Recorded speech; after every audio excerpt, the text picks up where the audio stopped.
কথিত আছে যে ত্রেতা যুগে ভগবান শ্রীরাম লঙ্কা আক্রমণ করার জন্য সমুদ্র উপকূলে পৌঁছে গেলে মর্যাদা পুরুষোত্তম সমুদ্র দেবতার কাছে প্রার্থনা করেছিলেন যাতে তিনি তাকে উত্তরণ দেন।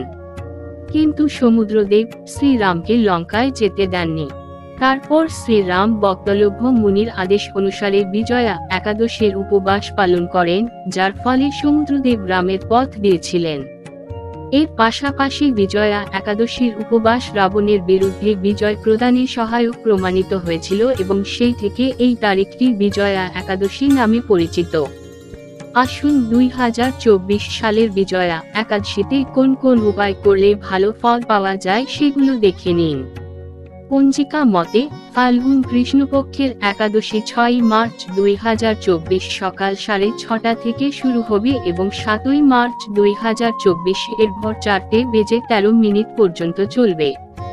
হিন্দু ধর্মে উদয় তিথি অনুসারে একাদশী উপবাস পালন করা হয়, তবে একাদশী তিথি যখন 2 দিনে পড়ে তখন গৃহস্থালী জীবনযাপনকারী ব্যক্তিদের প্রথম দিনে একাদশী উপবাস পালন করা উচিত।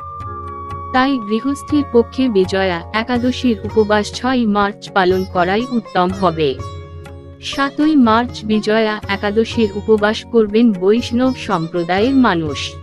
দুজি একাদশীর দিন অর্থাৎ বৈষ্ণব একাদশীর দিনে তপস্বী ও সাধুদের একাদশীর উপবাস করা উচিত। বিষ্ণু পূজার সময় সকাল 6:41 থেকে সকাল 9:37। গৃহস্থের বিজয়া একাদশীর উপবাস পালন সময় 7 মার্চ 2024 দুপুর 1:43 থেকে বিকেল 4:04 পর্যন্ত।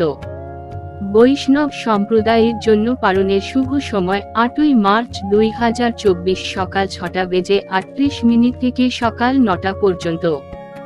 জীবনের সুখ ও শান্তি পেতে এই দিনে ভগবান বিষ্ণুকে তুলসী দল অর্পণ করুন। ভালো চাকরি কিংবা পদোন্নতি পেতে একটি মাটির কলস নিন এবং তার উপরে সামান্য একটু বার্লি আর একটা প্রজ্বলিত দীপ রেখে দিন। এর সাথে 11টি ফুল, 11টি ফল এবং মিষ্টি ভগবান বিষ্ণুর সামনে রাখুন। আপনার যদি কোনো বিশেষ মনোকামনা থাকে তাকে পূরণ করতে 11টি কলা, লাড্ডু, লাল ফুল, 11টি ধূপকাঠি এবং 11টি মোমবাতি শ্রী বিষ্ণুর সামনে রাখুন। ধূপকাঠি এবং মোমবাতি জ্বালিয়ে দিন। অর্থ প্রাপ্তির জন্য 5টি সাদা করে নিন এবং তাকে শ্রীবিষ্ণুকে অর্পণ করুন। পূজা শেষে এই 5টি কড়ি একটি হলুদ কাপড়ের মুড়ে আপনার পয়সার জায়গায় রেখে দিন। বিজয়া একাদশীতে শ্রীবিষ্ণুর সামনে সর্ষের তেলের দীপ প্রজ্বলিত করুন। এই দিন আপনি ভোগ স্বরূপ কেশর মিশ্রিত পায়েস রান্না করুন এবং ভগবানকে অর্পণ করুন। আমরা আশা করি শ্রী বিষ্ণু এবং দেবী লক্ষ্মীর কৃপায় আপনার জীবন সুখ ও সমৃদ্ধিতে ভরে যাক। আবার দেখা হবে পরবর্তী ভিডিওতে। ধন্যবাদ।